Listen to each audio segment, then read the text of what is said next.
Breaking news, stimulating talk is what we do. KVNU 610 AM and 102.1 FM.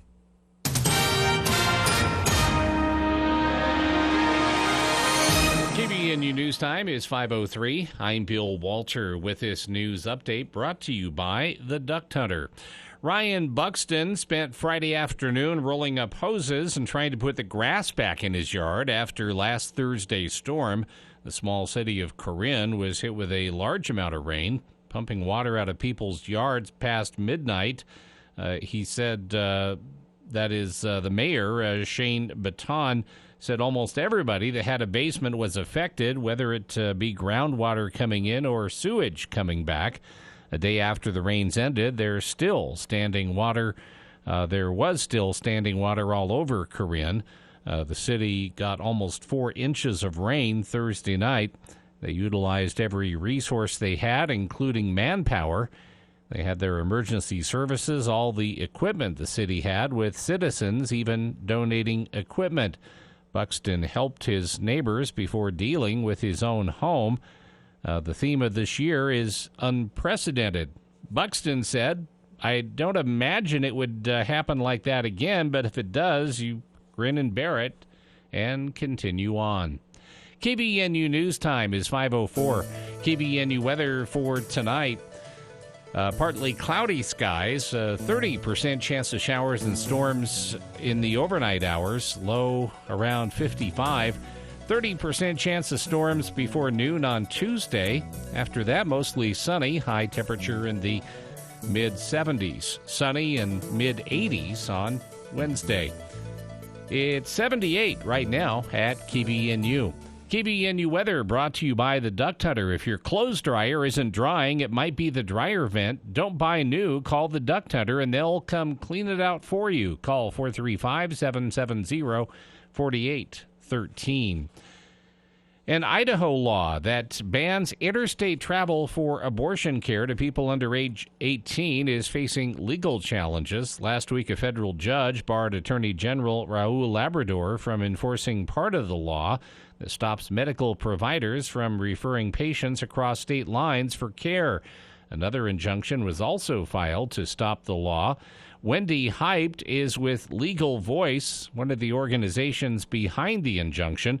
She says the law attempts to reach across state borders to stop people from getting care that is legal in other states. It offends the right to travel, both travel within Idaho and travel across state lines, which you cannot restrict for Americans because you don't like what they're going to do. You can't tell them they can't drive somewhere because you don't like what they're driving to do.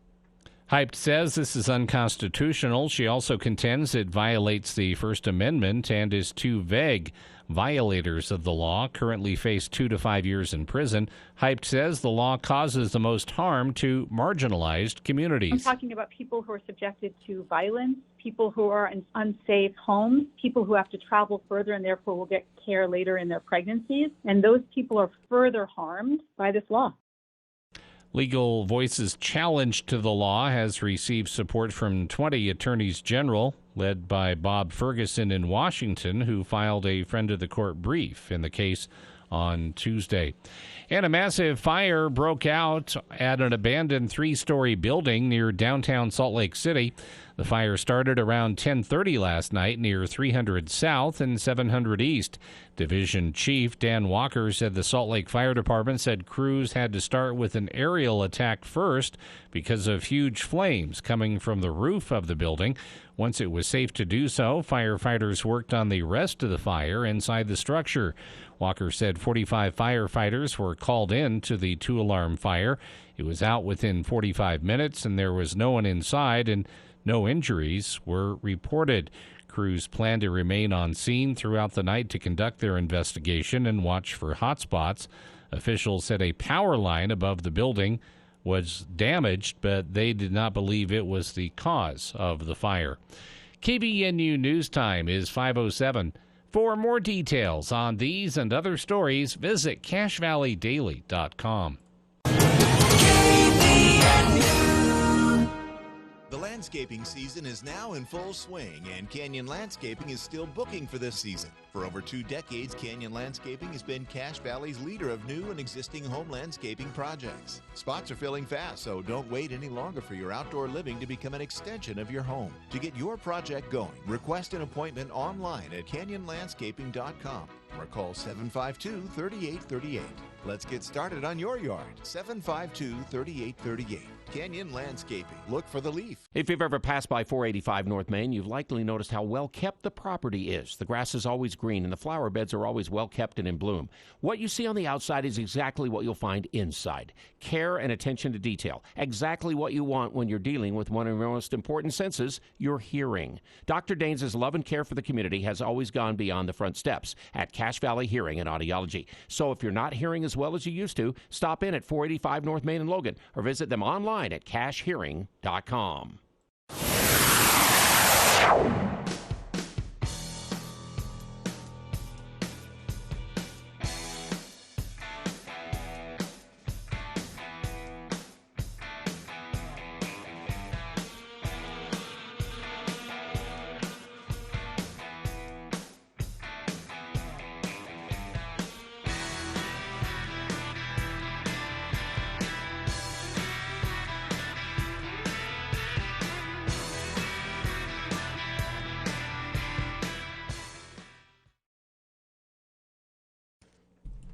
Welcome back to KVNU's For the People.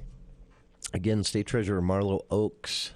He has an event at the Historic Courthouse tonight, but he'll be joining us here in the studio ahead of that sometime in the next few minutes. They're coming into the valley, so we gave them some leeway on when they arrive, but we'll get him on air as soon as he arrives. I want to plug tomorrow's show really quick as well. The For the People Book Club coming up tomorrow, 1 week late due to some scheduling conflicts last week. But it is going to be a fun one because we're going to be talking about James Clear's Atomic Habits. It's so timely with Oppenheimer and discussion of the atomic bomb still kind of dominating the pop culture headlines, at least, mixing with politics. But this is a book normally I'd roll my eyes at. It's a book about building good habits. And oftentimes I see those on the shelves or in my Audible queue or whatever, in my Utah Library audiobook download service. I roll my eyes because anyone can write one of these usually. This one's different because it's talking about building better habits for a happier life from literally a tiny physical perspective. It's fascinating. It talks about how we build up habits in the first place, the bad ones, and what happens in our brain when that occurs. So we're going to be talking about that tomorrow. Mr. Craig Peterson, our guest for the People Book Club, will be with us tomorrow at 5, and he just finished the book, and I'm excited. So we'll be sticking with the atomic discussions here for yet another week here in the studio. I want to ask listeners about this because the debate's coming back. Well, not debate, really, the discussion, because I don't think anyone's opposed. There are just some I's to dot and T's to cross when it comes to digital driver's licenses in Utah. And I'm curious where our listeners are at on this. How do you feel about this? And I'm not talking the debate over, there was this this laughable conspiracy that popped up during the Utah Senate debate over this a couple of years ago, and the senators trying to keep a straight face while they were told this was a secret UN plot to turn us all into worker bees. And but that unfortunately sort of made any opposition to digital IDs crackpot. And there are some legitimate questions to be asked that aren't crackpot, like a UN conspiracy. And one of those is really kind of a broader question, but stepping back for a second and thinking about where we're at and where we're headed with all of this stuff. I'll put it this way. I think this is a way that a lot of our listeners can relate to this, but wallets are passé already. Wallets are being phased out. It won't ever be mandatory. You'll always be free to carry a wallet. But we are obviously headed in a direction where things are so digital that, and I'm not saying next year, the year after, but you might start to see this in the next 5 years when you'll walk into a convenience store and there won't be a place to swipe a card, where you go to check into a hotel, and they always ask you for a card for incidentals, I think they call it, which is basically in case you go rock star and trash the hotel room and they want to bill you for it, or you steal a towel. There's going to be a time when most hotels now don't do this already, but you haven't noticed that change, right? It just kind of, it's a purely digital financial world already. It's just there isn't an impetus to phase out some of the things that have already been replaced, like debit cards and physical cards. That's striking, I think, for a lot of people to hear, because we still, I carry a wallet. It's chock full of cards. I get irritated sometimes about all the cards I need to carry, but I have to. I have slowly started transitioning to the digital wallet with my personal expenses. Not comfortable doing that, and probably won't ever be comfortable doing that with business expenses on a day-to-day basis. But my personal expenses, I have transitioned over to one of the reasons I haven't fully transitioned is we're still in a time right now where not everyone takes the digital wallet as a form of payment. Most places do. Throughout your day, if you forget your wallet, you leave it at home, you're going to be able to buy most of the things most of us buy on a daily basis. Gas, a couple things at the convenience store, Walmart purchases that are $100 more than what you went in there for. All of that you can do with your phone, with a digital wallet. But there are a lot of places that still don't take those as a form of payment, and you have to have a card. So we're in a transitory state where you're going to still be needing to carry your wallet for the time being.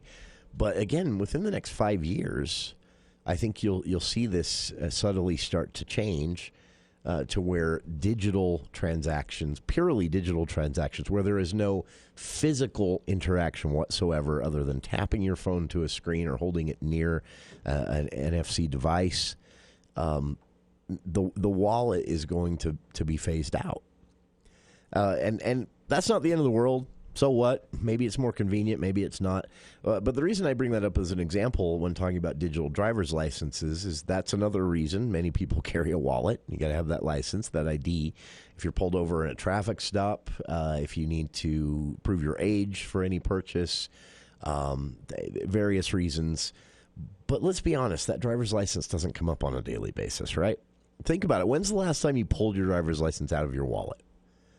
I tried to remember earlier today, and knowing I was going to bring this up today, I tried to remember when the last time was. I can't. I might have had to pull it out at a hotel room purchase where I didn't have a reservation. I think that was almost a year ago in Idaho. When I decided to spend the night when I hadn't planned on it, and I think I had to pull my driver's license out for that. I might have gone to an event that a friend's band was a part of at the Cache, but I think I'm old enough now, especially if I haven't shaved up the beard, that I don't get ID'd anymore for walking into places like that. But I might have had to pull it out that night. Now, some places have to. I mean, regardless of... Yeah. I haven't really paid attention, but I believe once driver's licenses became scannable, they have a barcode on the back. Yeah. I think most convenience stores now, if you're buying cigarettes or beer at a Maverick or something like that, I think you just have to pull it out and let them scan it. They don't ask your birth date. They don't ask for ID anymore. They ask, but it's not just them looking at your ID anymore. They actually scan the barcode on the back now. in order to let you make that purchase. I believe that's how it works. If anyone has purchased any of those things and wants to correct me if I'm wrong, 753-5868. But again, I couldn't remember really the last, off the top of my head, I couldn't remember the last time I had to pull my driver's license out of my wallet. So here's where I'm going with all this. The flip side of this is a fully digital world means we all now financially exist in the cloud. Fast forward 5 years where you're not carrying a wallet, where everything is on your smartphone. Or maybe some other devices come along by then. Maybe it's a chip in the back of our necks by that point. Well, I think that's 10, 15 years, but that's coming too. So let's say next 5 years, it's probably going to be your smartphone. Your wallet is now on your smartphone. Your identification is now on your smartphone. If you're pulled over in a traffic stop, the cop is going to want to scan maybe a QR code that is generated by an app on your phone to prove you are you, and then the same thing will maybe start to happen with car registrations. Right now, those are still a physical thing that it's recommended you keep a copy of the registration in your glove compartment on top of the sticker you put on your license plate. Insurance cards, the same. But insurance cards are a great example. Most insurance companies offer you a digital version of that already. Then as this progresses, there's going to be the constant centralization. You're going to have apps pop up that is tired of launching 400 apps throughout your day to do various things. Well, subscribe to our secure service, and you just launch one app. It'll let you go to your wallet, your driver's license. We'll also think, actually, this is probably a more likely scenario. Google will probably say, well, the Google Wallet now allows you to store car registration, digital proof of insurance for your car, digital driver's license, and more. That's probably the more likely way that this will go. Anyway, again, we'll get to this point not so far from now when you just carry your phone. And I hear this from a lot of folks. Oh, but then if you lose your phone, you've lost everything. Well, that's kind of the case with your wallet right now, right? If you've ever lost a wallet, it's not convenient at all. To make all those phone calls, to get replacement cards, it can be expensive too. So that one, that doesn't concern me, because right now it would be just as inconvenient if I lost my wallet as if I lost my phone. But one area where that does have some merit is that if you lose your phone, and it's also your wallet, your car registration, your proof of insurance for your car, your digital identification, your financial transactions, your banking apps, your home security app, you see where I'm going? The phone is a lot more than a wallet. So losing your phone would be just as inconvenient as losing your wallet, but worse, because everything is on there. It's a lot of eyebrows going up, I'm sure, when I threw out the home security app. Yeah, I mean, that's what we're talking about, that you lose your phone now, and it's not secured, and someone gets into it. And 5 years from now, they've got your banking, they've got your digital wallet, they've got your car registration, they've got your home address and digital ID, they've got your app that unlocks the doors at your home and controls the climate control inside. They have everything. Now, granted, phones are pretty secure. I don't use the fingerprint unlock because I find it extremely inconvenient, and I once saw it fail on a person, and I use a code. But still, phones are pretty secure. You can set up second-step authentication on almost every service and account now, which I really recommend you do. That means if someone does get access to this in some way, they still don't have the code generator, even if they have your password or an app on your phone that automatically logs you in. So those things are important. But here's the irony of that. Usually those authenticators are on your phone. So it's your screen lock base. 5 years from now, your lock screen, pattern or code or fingerprint access is going to be the only thing stopping a person, if you lose your phone, from having access to your entire life. Literally. That's a stark thing to think of. Gary with a comment. Gary, go ahead. Hey, Jason, you must not have had an interaction with a police officer lately. I was in an accident too long. Thankfully, no, but... A lady hit me, and I'm sorry. came up, and I didn't... I'm sorry? Oh, I just said I'm sorry you were in an accident. Oh, okay. That's never fun. Yeah, the police officer came up and asked for my ID, and I gave him my driver's license. And he asked the young lady for hers, and she did not have her license with her, she said, not knowing if she had one or not. But he said, okay, took her name, address, and birth date, and he came back in 2 or 3 minutes, and he had all her information in his computer. He's got it with him already. Sure. So, I mean, everybody the police officers have it. You don't need to carry a driver's license. They would prefer you do. Sure. But you don't have to have one. I'm glad you pointed that out, Gary, because I've been wondering about it, because it has been a while. Actually, the last time I was pulled over, it was a sheriff's deputy who pulled me over when I rolled through a stop sign because I was in a hurry to get up to campus to interview Evan McMullen when he was running for president in 2016. That was the last time. But I've wondered, Gary, about that because there was a time when you could actually be cited for not having your driver's license.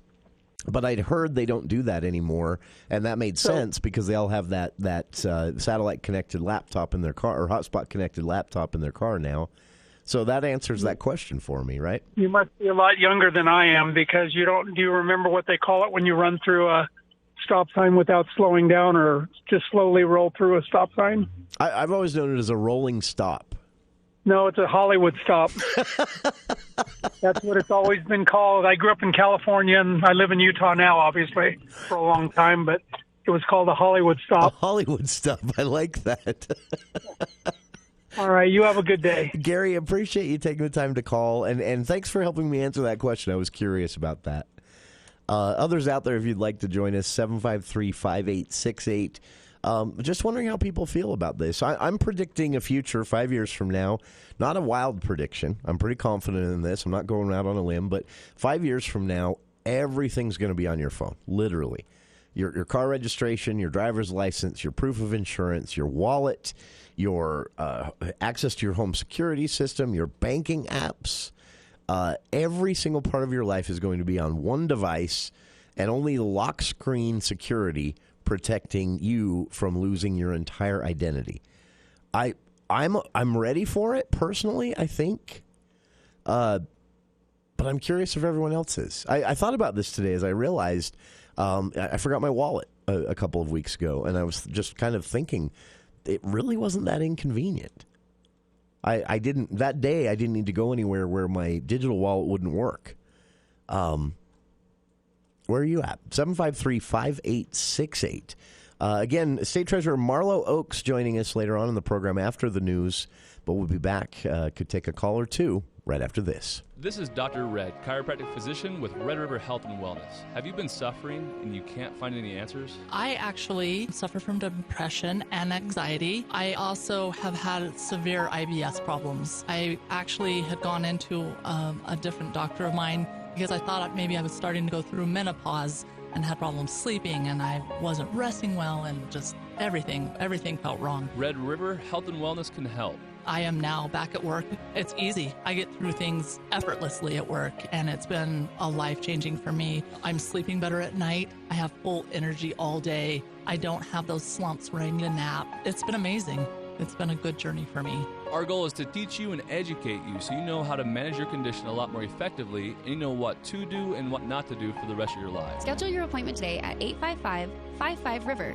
Red River Health and Wellness with offices in Logan, South Jordan, Springville, and St. George. Call Red River today. It's time for Bank of Utah's Where's the Wallet Cash Quest. They've hidden a wallet worth $20,000 somewhere in Utah. Find it and keep half. The other half will go to a charity of your choice. Your quest begins at your local Bank of Utah branch. Look for the QR code to get access to clues. Follow Bank of Utah on social media and at bankofutah.com for rules and information. Find the wallet, win $10,000, and help a local charity. Bank of Utah will help you on your quest for financial success. Bank of Utah, member FDIC.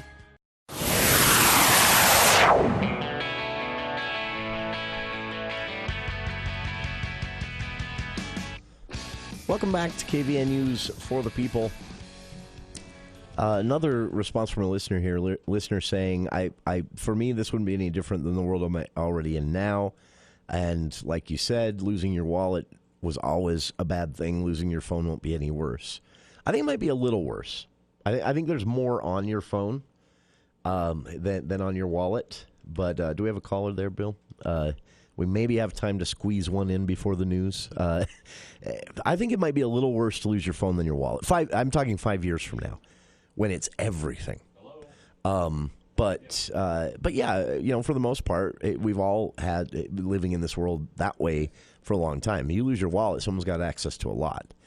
But they didn't have access to your smart home security. They didn't have access to your climate control, and they didn't have access to your banking apps. They didn't have access to, So they'll have that on top of your debit cards and your credit cards and your bank account information and everything they need to steal your identity, literally, on your phone.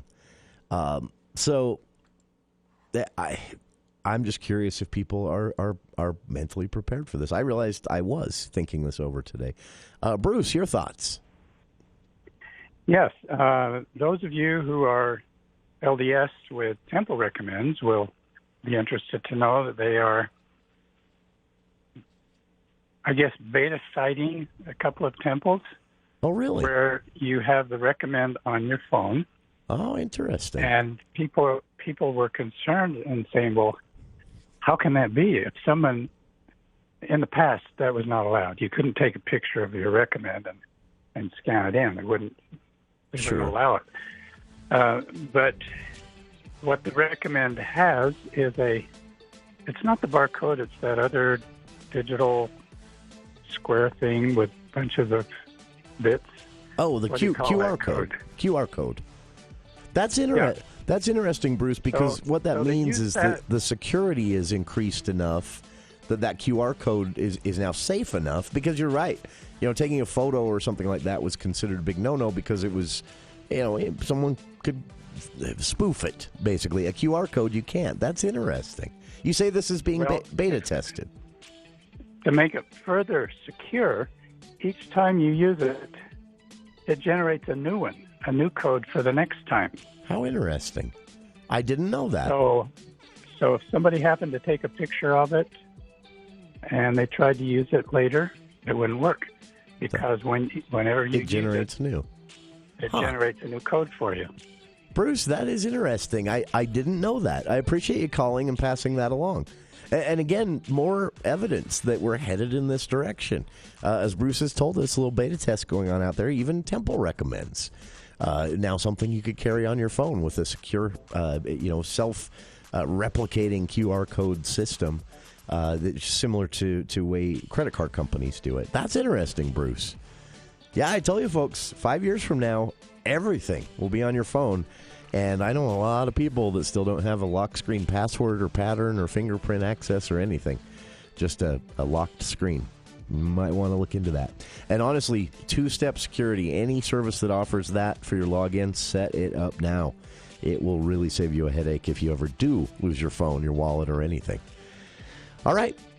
State Treasurer Marlo Oaks, our guest here in the studio right after these headlines with KVNU's Bill Walter. Thank you, Jason. KVNU News Time is 5:31, and the news is brought to you by U&I Furniture. Early this year, reflecting on his nearly 40 years of involvement with the Colorado River, Utah State University professor Jack Schmidt said when he started working in the river, the only thing he and his colleagues thought about was what to do with too much water. He said during those decades, he could never have imagined going from a reservoir that was almost overfilling to now being relatively dry. He said that all the Colorado River means to millions of stakeholders is at stake. An important finding from his Future of the Colorado River project was to demonstrate that water was being used in an unsustainable way. He said now he and his colleagues are interested in determining where and how to store the water and how to get the best environmental outcomes for the Grand Canyon. He said while the river has been a place of rich disagreement, he remains optimistic that solutions will be found. A recent article by Schmidt and colleagues from the region, published in Wire's Water, explains the immediate cause of the crisis is closely tied to society's inability to respond to the declining runoff over the past 20 years. Dr. Schmidt serves as director of the Center for Colorado River Studies, which is housed in USU's Quinney College of Natural Resources. He will present this analysis and other considerations for potential change at a Research Landscapes event Thursday in Salt Lake City. A man allegedly involved in multiple hit and runs was taken into custody after police said he crashed into a car that rolled over on Bangerter Highway and fled the scene. West Jordan police stated that the crash happened before midnight Saturday. The suspect reportedly fled the scene at Bangerter Highway and 90th South before officers arrived. The other vehicle that rolled over had 5 occupants who were all transported to a hospital with life-threatening injuries. Based on the suspect's vehicle description, police determined it was the same vehicle involved in numerous hit-and-run crashes through West Jordan. The vehicle was later located and the driver was taken into custody. Officers said the man has not yet been booked because he is in the hospital being undergoing psychological observation. And authorities in Hurricane took a suspect into custody early Saturday morning after a man was shot and killed at the local chapter of the Fraternal Order of Eagles. According to a statement from Hurricane Police, officers responded to Eagles Lodge number 3951 around 11 p.m. on Friday after receiving reports of a possible shooting. Responding police found a man who had been shot. Police on Saturday afternoon identified the victim as 41-year-old Sean Moore of Hurricane. The department did not say whether he died before officers responded, but the statement did not indicate police had called for medical assistance or attempted life-saving aid on scene, which could suggest that Moore was deceased before they arrived. The police stated multiple people told officers that 55-year-old Brian Hill had allegedly pulled the trigger, reportedly while intoxicated, before fleeing the scene in his vehicle. Hill was officially identified as a suspect, and police were able to locate him at his Hurricane home before 1 a.m. on Saturday, where he was arrested. KBNU News Time is 4:35. Are you a hot sleeper? Warm summer nights can make it hard to sleep. UNI Furniture recommends sleeping cooler with a gel memory foam mattress. UNI features a copper-infused gel memory foam that helps with coolness and circulation. It moves better with you, giving you the best night's sleep. UNI is also the home of Chair Heaven. There's a reason they sell so many chairs, including recliners. For over 90 years, there's always been a better buy at UNI Furniture, downtown Logan. The Trump legal team urges the judge overseeing the election conspiracy case to reject the prosecutor's request for a protective order, which the latter say is aimed at preventing Mr. Trump from releasing evidence and intimidating witnesses. Trump lawyers say it's a free speech issue. Cal Fire firefighters are mourning the loss of 3 of their own after 2 firefighting helicopters crashed in the air last night over a brush fire in Riverside County. Cal Fire's Richard Cordova. It's really rare to encounter this type of situation, but unfortunately it happens. It's under investigation.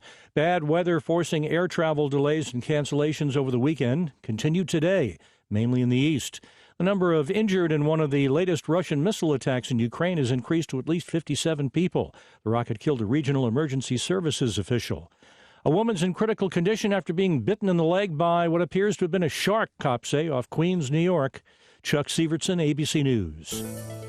KBNU weather for tonight, becoming mostly cloudy and a chance of rain showers and slight chance of thunderstorms after midnight, low in the mid-50s. Partly cloudy, chance of rain showers and a slight chance of thunder in the morning, and then just partly cloudy skies in the afternoon, high in the upper 70s. Sunny and mid-80s on Wednesday. It's been as warm as 79. Right now it's 77 degrees at KBNU. KBNU weather brought to you by Mount Logan Laundry. They have 55 and 80-pound washers to make your stay much shorter, located in Logan and Brigham City. You can always get more news at CacheValleyDaily.com. Glenn Beck. So now Clayton Kershaw, 3-time Cy Young Award winner, said, quote, I don't agree with making fun of other people's religion. Instead of making a statement or condemning, we're going to have a Christian Faith Day. That's our response. We felt like that was the best decision. It has nothing to do with the LGBTQ community or pride or anything like that. This is simply a group that was making fun of a religion that I don't agree with. The Glenn Beck Program. Sunday afternoons from 2 to 5 on News Talk KVNU. Tom has been a teacher for over 40 years. One day, I think one of the students had asked the question and he didn't remember the answer. And I also noticed that he was letting his class out earlier than they were supposed to let out. I was really starting to worry. Levi and I talked about how it would change our lives, but he was there beside me. When something feels different, it could be Alzheimer's. Now is the time to talk. Visit alz.org/ourstories to learn more. A message from the Alzheimer's Association and the Ad Council. On the battlefield, there's a saying America's military men and women live by. Never leave a fallen warrior behind, ever. Off the battlefield, Wounded Warrior Project operates with the same goal. Wounded Warrior Project was created to help our men and women returning home with the scars of war, whether those scars are physical or mental. Wounded Warrior Project. We never leave a fallen warrior behind, ever. Learn more about what we do at woundedwarriorproject.org.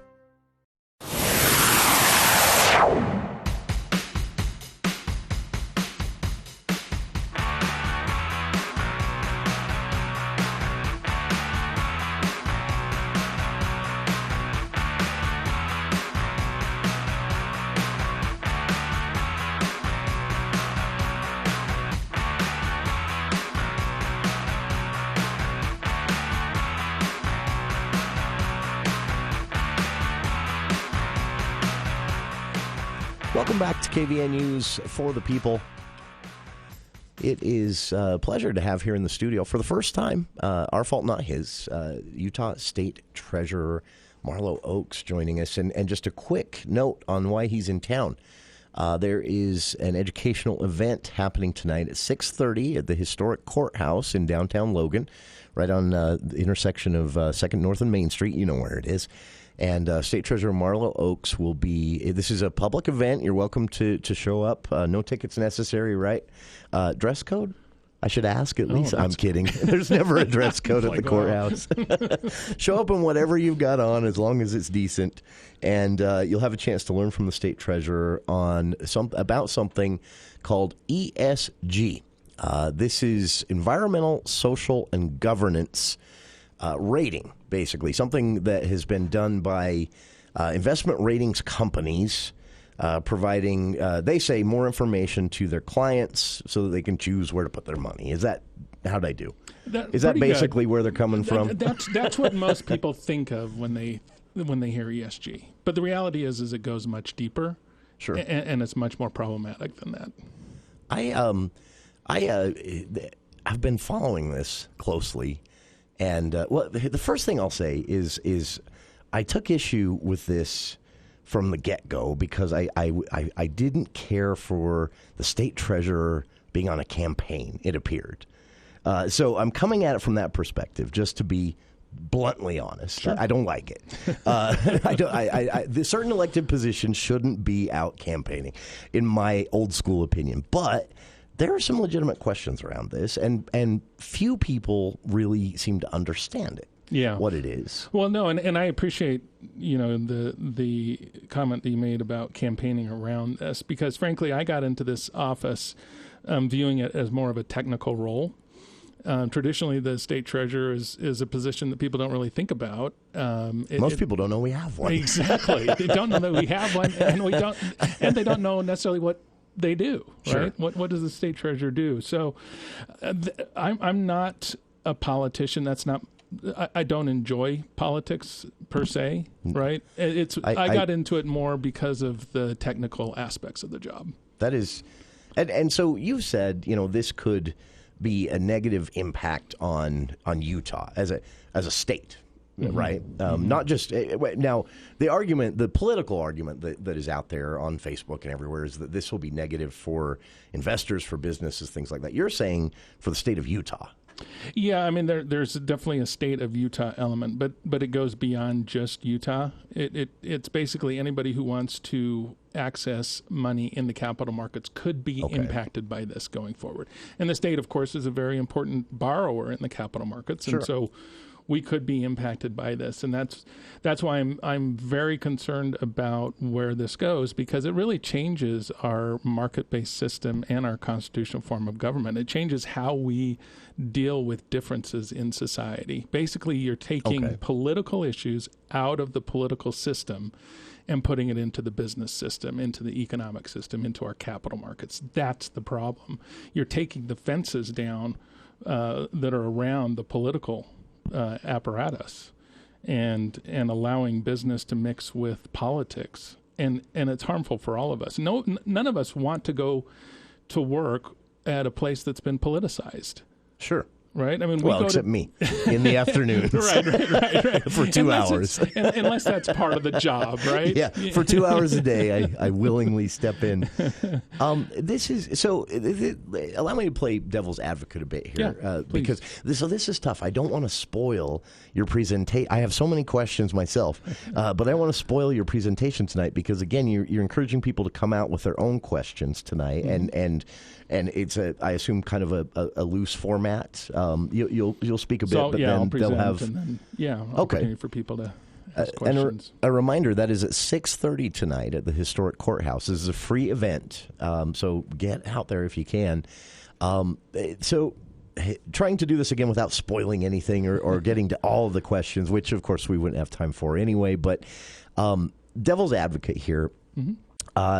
One argument that I've read is it is the responsibility of investment ratings firms to meet the demands of their clients, investors. And those clients want something like environmental impact factored in. And the argument there, let me put this another way. Republicans may choose to see environmentalism as political, but the rest of the world may not. And this is a global thing we're talking about here, right? Yeah. So I grew up in the investment industry. I'm sorry. And so the whole point of investment management is to manage risk. Sure. Environmental risk has been part of that conversation. And I was at a property and casualty insurance company. Property and casualty insurance companies underwrite environmental risk. That's what they do. This is not a new conversation around the environment.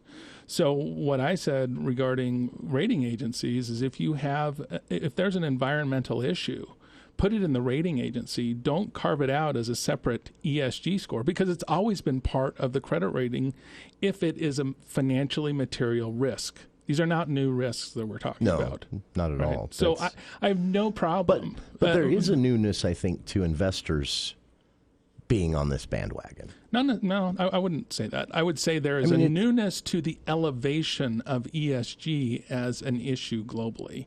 There is an elevation of climate change as being pushed as an investment risk. But this didn't. I mean, ESG wasn't the first. It really came out of socially responsible investing. Sure. Right. Which it kind of was. Correct me if I'm wrong on the timeline, but this is kind of a mid-'90s thing, right, in the investment world? Socially responsible investing? Yeah, when it was the global... When it started when it had more momentum. Global Reporting Initiative. I had to Google that. I remember... So I came across this accidentally in the business world years ago. But that was in 1997, and this was... It was basically ESG in 1997. Okay. The company, or let's see, was it a firm or a company? They started calling it ESG in 2009, but the Global Reporting Initiative they started that decades ago. So I guess that's my question: is what's different? Yes, and that's today, a really important. That's a really important question, because if you think about socially responsible investing.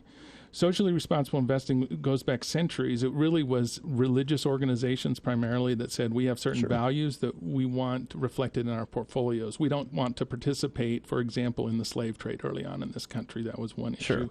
More recently, so people wouldn't put their money in anything that was tied to that. Exactly, right? But it was an investor choice. It was the choice of that institution to say, these are our values. We are going to implement our values in our portfolio. But importantly, we're going to let you, other investors in the marketplace, have a different view and have different values and implement your values in your portfolio. So it's an investor choice. It respects the market of other people in the marketplace. Okay. ESG is different in that it's typically managing other people's money. And so there's a fiduciary duty there to do what's in the financial best interest of that client. Sure. And it is engaging with companies to change those companies. And that change impacts everybody in the marketplace. And it says you have to manage money based on these ESG principles, not just for our portfolio, but for all the portfolios that you oversee. And so an index fund at BlackRock or State Street, for example, they own all of the shares in that index. They aren't divesting, but what they're doing is they're going into an ExxonMobil and saying, you need to adopt a plan to be net zero by 2050, and you need to cut oil production by 20%. That impacts everybody in the marketplace. And not only that, it becomes a national security issue on things like energy. China is not beholden to those kinds of metrics. They are not being beholden to ESG. And when ExxonMobil is told to cut oil production by 20%, they sell assets. And the only companies that are really large enough to buy those assets are state-owned enterprises around the globe, and they tend to be not friendly to us, PetroChina being one of them.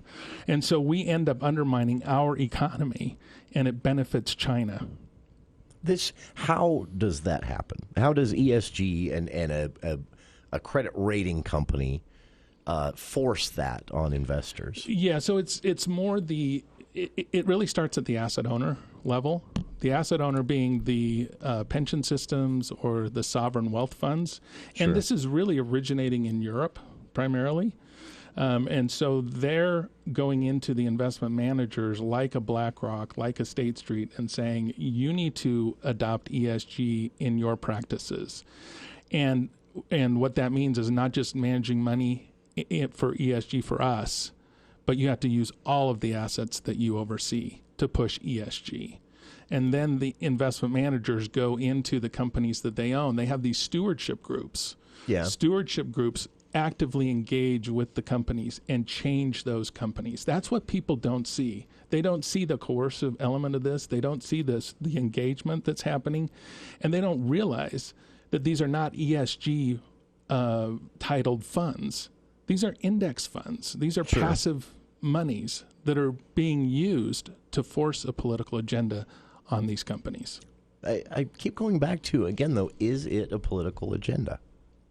Well, so if you look at... Because I can see why an investor would say, I don't want to put money in something that's destroying the planet. I don't want to put money in something that is going to keep us dependent on fossil fuels. Yeah. I don't want to put money into something that's going to be benefiting, decisions that are going to, lead to bad outcomes. I can see an investor being concerned about that. Well, that's only the E part. There's an S and a G as well. And so on the G part, what's interesting... But my question is, why is that a political agenda?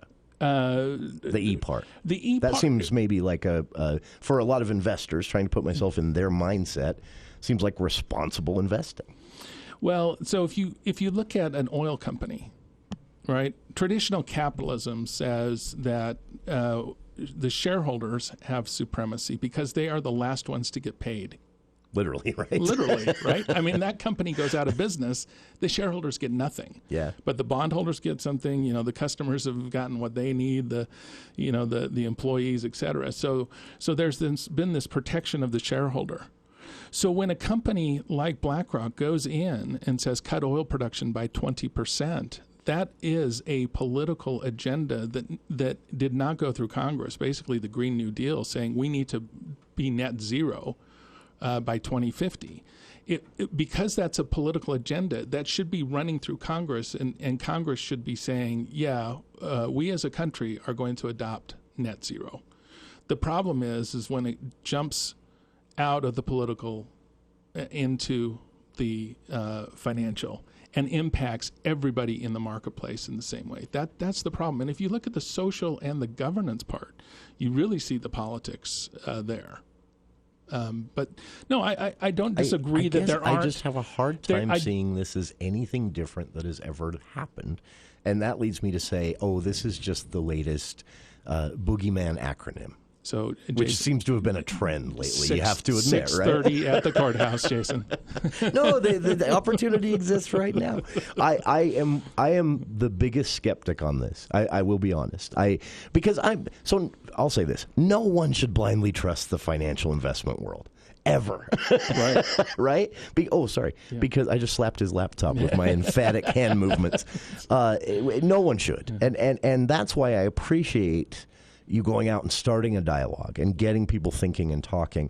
But I will be honest, as the more I read about this, and maybe I'm just cynical because there have been so many three-letter boogeymen the last 2 years coming from, let's be honest, one side of the political aisle more often than the other. But I am extremely skeptical that there is anything at all unique about ESG compared to things that have always happened in the financial world. Well, it's interesting. Why did socially responsible investing go away, and why did ESG appear in its place? Name change, my understanding. No, it's really because only if all asset owners adopt environmental, social, and governance can significant improvements in the field be made. That is from the 2004 UN document that first printed those words, environmental, social, governance. Only if all actors adopt this agenda. The problem with socially responsible investing is there wasn't a universal agenda to adopt, so you really couldn't change anything. This is seeking to change our markets, to push political agendas. The only way you can do that in the capital markets is to get a massive amount of capital to adopt the same agenda. Sure. That's why you have these net zero climate pledges like Glasgow Financial Alliance for Net Zero. Sure. It includes the asset owners, the asset managers, the banks, the insurance companies. And by the way, the insurance companies have stepped away because antitrust issues. About half of them have. On the flip side of this, the investment world seems to have just kind of rolled their eyes and scoffed. Senator Mike Lee demanded that they step away from the net zero pledges, and one tiny little fledgling firm balked and did. And are you talking about Vanguard? Vanguard. I mean, fledgling as far as they had just barely dipped their toes into this. They hadn't committed. And when Senator Lee and some others put out this challenge, this pledge, Attorney General Reyes was part of it too. Vanguard was the only one to say, "Oh, okay, we're out." Everyone else ignored them. And I believe that's more evidence there is nothing new about this, really.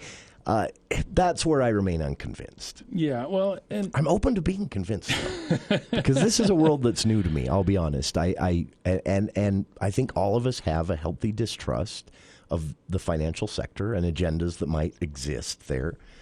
And that's healthy, right? And I think what's important to remember about our system in the United States is we didn't want power consolidating to any one particular area, right? And so we have especially behind the scenes. Well, yes, exactly, right? And that's kind of where you're coming from, right? Yes, I mean there's the separation of powers in our Constitution. And our free market capitalist system, it's similar to our Constitution in that each of us are individual sovereigns, right? We're choosing our government to represent us. We have choice in the marketplace to decide how we're going to spend our money, and earn our money, right? Who decided what ESG is? Who decided that it should be ESG? Why isn't it family? Why aren't we protecting the family? Why isn't that part of ESG, right? But if you believe that the family is the fundamental unit of society, I can make a case that there is an investment reason to avoid things that harm the family, because ultimately it's bad for society, right? So why isn't that part of this? Who decided? Well, I mean, some would argue climate change is pretty bad for families. It's bad for everybody. We're all going to die, right? Sure. But I mean, also, if we don't act, right, which thankfully we are. And really, you have to look at the UN Sustainable Development Goals as part of this. Because the UN Sustainable Development Goals, those 17 goals created by the UN, they're closely related to ESG. ESG is simply the way of pushing those sustainable development goals from the top down into the corporate world. Sure. So who decided what those sustainable development goals were, and who decides what the relative importance is? So if you take goal number 2, end world hunger, and goal number 13, climate change, and you put them in a head-to-head competition, which one wins? Well, apparently climate change wins today because over the Netherlands is the number 2 exporter of agriculture in the world. Sure. And they're trying to shut down seems weird. It is. It's crazy, but they're amazing farmers. Oh, yeah. Right? Despite having very little land. Very little land. It's incredible, right? They are the number 2 exporter in the world of agriculture, and they're trying to shut down 3,000 farms in that country. Who's deciding that, right? And why is world hunger taking a back seat to climate change? Sure. Right? And so that shows the top-down centralized control element of ESG, of the UN Sustainable Development Goals. It's completely counter to our American-based system that basically based on Adam Smith saying all of us pursuing our own self-interests is positive for society. This is a new thing that is happening. We're seeing, like with Bud Light and Target and some of these silly bandwagons. Right. I'll be blunt. Those have been. How long has the Corporate Equality Index been around? It's been around almost 20 years. Sure. And yet, this is the first time that we've seen a major impact to shareholders in a company because of what the Corporate Equality Index is pushing. But that, I mean, a horrible place to wrap up because it's such a bad example, Marlo. It is. People lost their minds because Bud Light put a transgender individual on a beer can. How juvenile. People were upset that Target was selling rainbow flags. The point is that instead of going after and focusing on the market, they're trying to appease somebody else, a centralized system. That's the point. That is. Really quick question to wrap up on with just seconds left here. Sorry. Is there a mechanism to check this and get the debate, keep the debate going? Or is it in place and you're just raising awareness? No, it's definitely in play. It has not taken hold in the United States completely. Okay. But that's why I'm talking about it so much. This. Yes. This is, what a conversation. We could go on for a while. State Treasurer Marlo Oaks is on his toes. Get out there tonight, half an hour from now at the Historic Courthouse, a free event. State Treasurer Marlo Oaks talking about ESG, Q&A, opportunity for you to ask any question you have. Again, a free event. And Treasurer, really appreciate your time today. Thank you. Thank you to our listeners as well. Dave